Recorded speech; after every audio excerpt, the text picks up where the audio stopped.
আপনি চাঁদাবাজি হইল, আপনি গেলেন, কমপ্লেন করলেন, অ্যাকশন হইল না, তার মানে ওটা অ্যাপ্রুভড।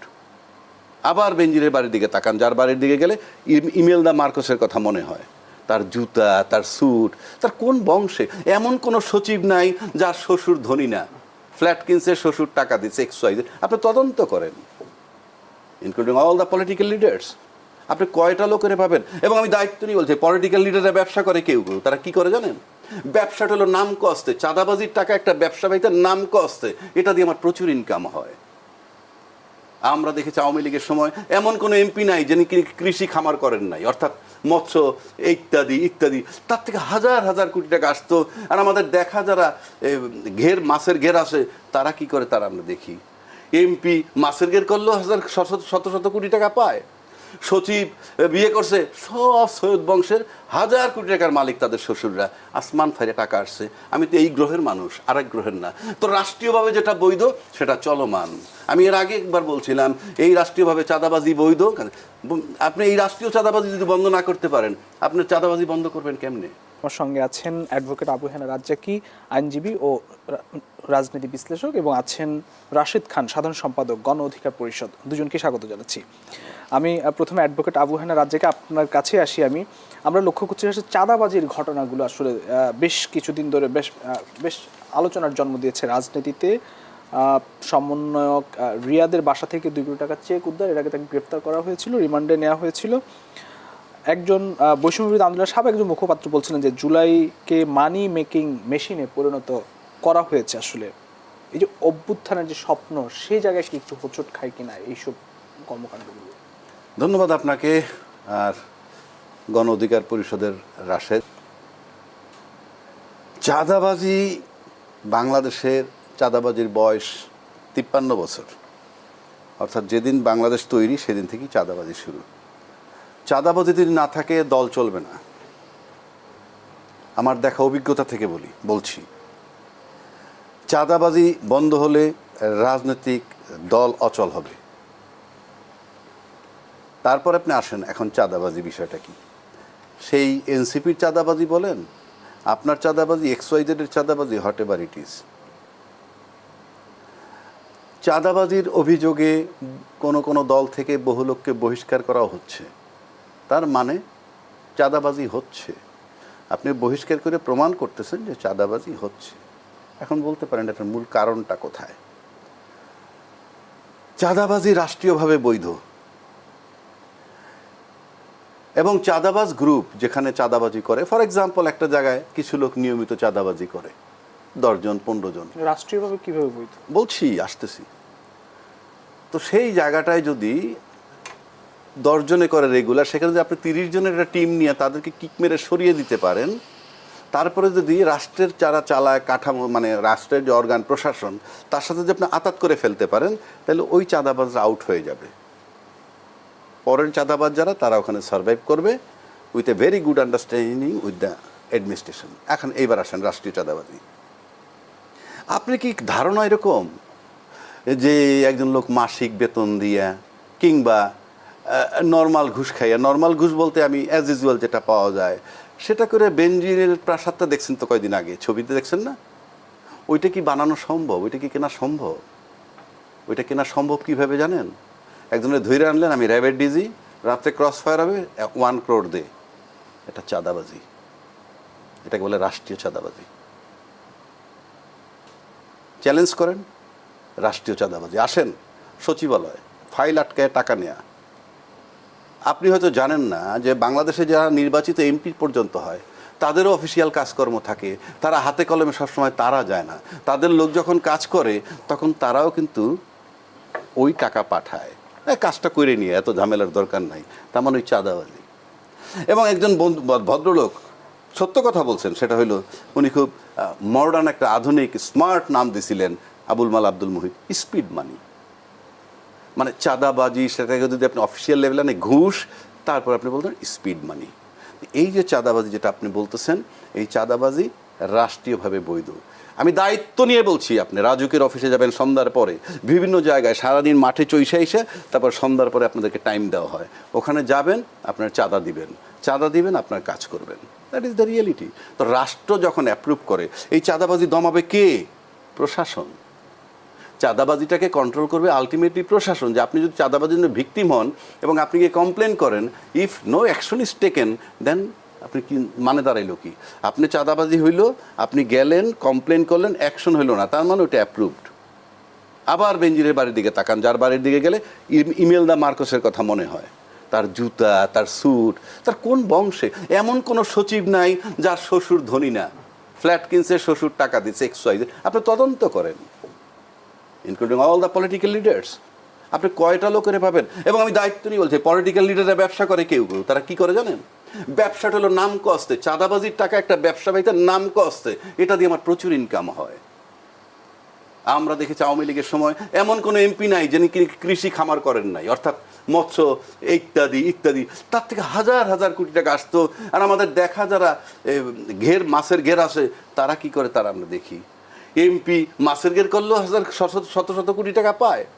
সচিব বিয়ে করছে, সব সৈয়দ বংশের হাজার কোটি টাকার মালিক তাদের শ্বশুররা। আসমান ফাইরে টাকা আসছে। আমি তো এই গ্রহের মানুষ, আরেক গ্রহের না। তো রাষ্ট্রীয়ভাবে যেটা বৈধ সেটা চলমান। আমি এর আগে একবার বলছিলাম, এই রাষ্ট্রীয়ভাবে চাঁদাবাজি বৈধ। আপনি এই রাষ্ট্রীয় চাঁদাবাজি যদি বন্ধ না করতে পারেন, আপনি চাঁদাবাজি বন্ধ করবেন কেমনে? এবং সেই দল তত বড় যে দল যত বেশি চাঁদাবাজকে শেল্টার দিতে পারে। Very simple. কাজে আপনি ইউ ক্যানট স্টপ ইট, পারবেন না বন্ধ করতে। এটা এখন এটা বন্ধ করতে কি করতে হয়? মানুষের নৈতিক অবক্ষয় হয়েছে। আপনি দেখেন, এত বড় একটা আন্দোলন হইল, প্রত্যেকটা দল ক্লেম করে যে আন্দোলনে আমরা ছিলাম। তো ছিলেন যখন, কোনো দল বলে আমাদের কয়েক শত লোক মারা গেছে এটার ঘটনায়, সেইটা নিয়ে কুস্তি লড়তেছে, এখনো ঐক্যমত্যে আসতে পারতেছেন না। কেউ বলে আমি রাষ্ট্রীয়ভাবে স্বীকৃতি দিব, সাংবিধানিকভাবে দিব না। তো এই যে বিষয়গুলো, সুতরাং চাঁদাবাজি বলেন, ইভেন এর আগে আমি আপনাদেরকে বলছিলাম, চাঁদাবাজি আরও দেখবেন রাষ্ট্রীয়ভাবে মবটা পর্যন্ত বৈধ। রাষ্ট্রীয়ভাবে মব বৈধ। এই যে আপনি ক্রস ফায়ারে লোক মারছেন, কোন রাষ্ট্রের কোন আইন বলতেছে যে আপনি ক্রস ফায়ার দিতে পারবেন? বলেন, কোন রাষ্ট্রের কোন আইন বলে আপনি আয়নাঘরে রাখতে পারবেন? এটা রাষ্ট্রীয় মব। ব্যাংকের থেকে টাকা চাহিদা মাত্র নিয়ে গেছে, এটা হলো অর্থনৈতিক মব। আমি আজকে একজন ব্যবসায়ীর কথা বলছি, একজনের ব্যবসায়ীর সাথে আমি কথা বলছি, সে পরিষ্কার, আমি তাকে বললাম যে ভাই ব্যবসা বাণিজ্য কেমন, ফর গডস সে, সে বলতেছে না কোনো অসুবিধা নাই। ওই লোকগুলোর অসুবিধা হইতেছে যে 200 কোটি টাকার ব্যবসা করবে, ব্যাংকে গিয়ে বলবে 500 কোটি টাকা দাও, তাদের প্রবলেম হয়েছে। They are not getting money that way. তারপরে যদি বলেন অসুবিধা তো হইতেই পারে। আপনি এই জায়গা থেকে আসলে পরিত্রাণের কোনো উপায় আছে? হ্যাঁ, পরিত্রাণের উপায় হলো এই, আপনি যখন পলিটিক্সটাকে নিছেন প্রফেশন হিসাবে, রাজনীতি যদি আপনি প্রফেশন হিসাবে নেন, তাহলে আপনার এটা ভালো হবে না তো। 1, 2, মেম্বার অফ পার্লামেন্টের মাথায় থাকতে হবে আমি শুধু আইন প্রণয়ন করব, এর বাইরে যাব না। এক্সিকিউটিভ ইঞ্জিনিয়ারের সাথে কথা বলতে পারবে না, এক্সিকিউটিভ ইঞ্জিনিয়ার ডাইকে বলবে যে বিলটা দিয়ে দেশ না কেন। ওইটা করতে হলে just go to Upazila chairman, you are unfit to be a member of parliament. Member of পার্লামেন্টের কাজ শুধু আইন প্রণয়ন করা, মেম্বার অফ পার্লামেন্টের কাজ হলো রাষ্ট্রীয় নীতি নির্ধারণ করা। বাংলাদেশের প্রত্যেকটা এমপি কন্ট্রাক্টরই করে, বাংলাদেশের প্রত্যেকটা এমপি ডেভেলপমেন্টের টাকার সাথে ইনভলভ। কেন? কারণটা কি? আপনি যদি এটা বন্ধ করতে পারেন যে এমপির কাজ শুধু আইন প্রণয়ন করা, তাহলে আপনি এমপির নমিনেশনের জন্য লোক খুঁজে পাবেন না। রাশেদ খান, আপনার কাছে আসি যে আইন শৃঙ্খলা পরিস্থিতি আসলে কতটা নিয়ন্ত্রণ করতে পারছে মানে আইন শৃঙ্খলা বাহিনী এই চাঁদাবাজির ঘটনাগুলো, এবং একজন বৈষম্য বিরোধী আন্দোলনেরই একজন মুখপাত্র তিনি ছিলেন, তিনি বলছেন যে জুলাইকে মানি মেকিং মেশিনে পরিণত করা হয়েছে। উমামা ফাতেমা, আপনি জানেন যে 2 দিন আগে তিনি বলেছেন, কি বলবেন? ধন্যবাদ আমার সহ-আলোচক সহ সকল দর্শকবৃন্দকে গণ অধিকার পরিষদের পক্ষ থেকে শুভেচ্ছা। ভাই খুব গুরুত্বপূর্ণ একটি কথা বলেছেন যে রাষ্ট্রীয় চাঁদাবাজি যদি বন্ধ না করা যায়, তাহলে বাংলাদেশে যে চাঁদাবাজি, সেটি রাজনৈতিক দলের নেতাকর্মী বলেন, যারা সন্ত্রাসী বা বিভিন্ন কিশোর গ্যাং রয়েছে, তাদের চাঁদাবাজি আসলে বন্ধ করা যাবে না।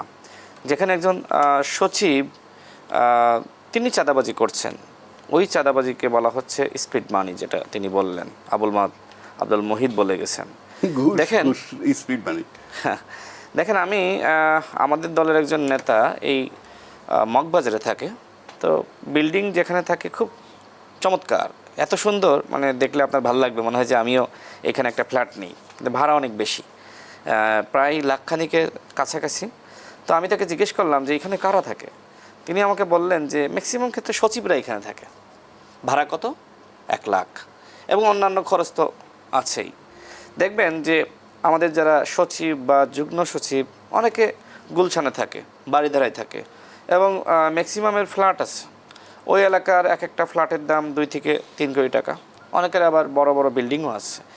তো যখন সরকারি কর্মকর্তারা যখন এই ধরনের শিক্ষিত চাঁদাবাজ আমরা দেখি এবং রাষ্ট্র এই চাঁদাবাজির পৃষ্ঠপোষকতা করে, তখন আসলে এই যারা অশিক্ষিত, মূর্খ বা যারা রাজনৈতিক কর্মী, এদের আসলে এই হাট দখল, বাজার দখল, চাঁদাবাজি এগুলো আসলে বন্ধ করা খুব কঠিন। অর্থাৎ বাংলাদেশের যে সংস্কৃতি তার একটা উপাদান হলো চাঁদাবাজি। আমি খুব অবাক হচ্ছি যে গণ অভ্যুত্থানের পরে এটা আসলে বন্ধ হচ্ছে না। আগে আমরা দেখেছি যে এক ধরনের ওই মান্দাত্তার আমলের চাঁদাবাজি, যেটা এখনও পর্যন্ত আছে। আবার যারা গণ অভ্যুত্থানে ভূমিকা রাখলো তাদের স্মার্ট চাঁদাবাজি, যে বিষয়ে ও মামা ফাতেমা বলেছে সে মিথ্যা বলে নাই, সত্যই বলেছে। আর এই কারণে আমি নিজেও বিভিন্ন সময় প্রতিবাদ জানিয়েছি যে যাদের কাছে প্রত্যাশা ছিল যারা রাষ্ট্রীয় চাঁদাবাজি বন্ধ করবে, কিন্তু তারাই আবার রাষ্ট্রীয় চাঁদাবাজির সূত্রপাত এই অভ্যুত্থানের পরে ঘটিয়েছে। কিভাবে? তারা সচিব নিয়োগ দিয়েছে টাকার বিনিময়ে, তারা বিভিন্ন জায়গায় ইঞ্জিনিয়ার নিয়োগ দিয়েছে টাকার বিনিময়ে। যে টেন্ডারগুলো দেওয়া হচ্ছে সেখান থেকে 5% থেকে 10% আপনার কমিশন নেওয়া হচ্ছে, যে এই কাজ তোমাকে দেওয়া হলো, তুমি এই ভাগের 1 ভাগ আমাকে দিবা। তো এইভাবে তো আসলে গণ অভ্যুত্থানের পরে যাদের উপর আমাদের আস্থা বিশ্বাস, তারা দেখলাম চাঁদাবাজি করছে। এবং এই চাঁদাবাজির সাক্ষী দিয়েছে স্বয়ং তথ্য উপদেষ্টা মাহফুজ আলম। তিনি বলেছেন যে আমার সার্কেলের আমি ছাড়া সবাই দুর্নীতিবাজ, দুর্নীতিগ্রস্ত। এবং তিনি আরও বলেছেন যে একটি নতুন দলের যারা মহারথী তারাও চাঁদাবাজ, তারাও দুর্নীতিবাজ। এখন আপনি যদি বিশ্লেষণ করেন এই নতুন দল কোনটি, আবার মাহফুজ আলমের সার্কেলে কারা আছে, তার মানে যেখানে একজন উপদেষ্টা তিনি সাক্ষী দিচ্ছেন যে তার আশপাশের যারা আছেন তারা চাঁদাবাজ, দুর্নীতিবাজ, কিন্তু তিনি আবার এই অন্যায় অপরাধ জানা সত্ত্বেও তিনি দুদকে কোনো অভিযোগ দিচ্ছেন না।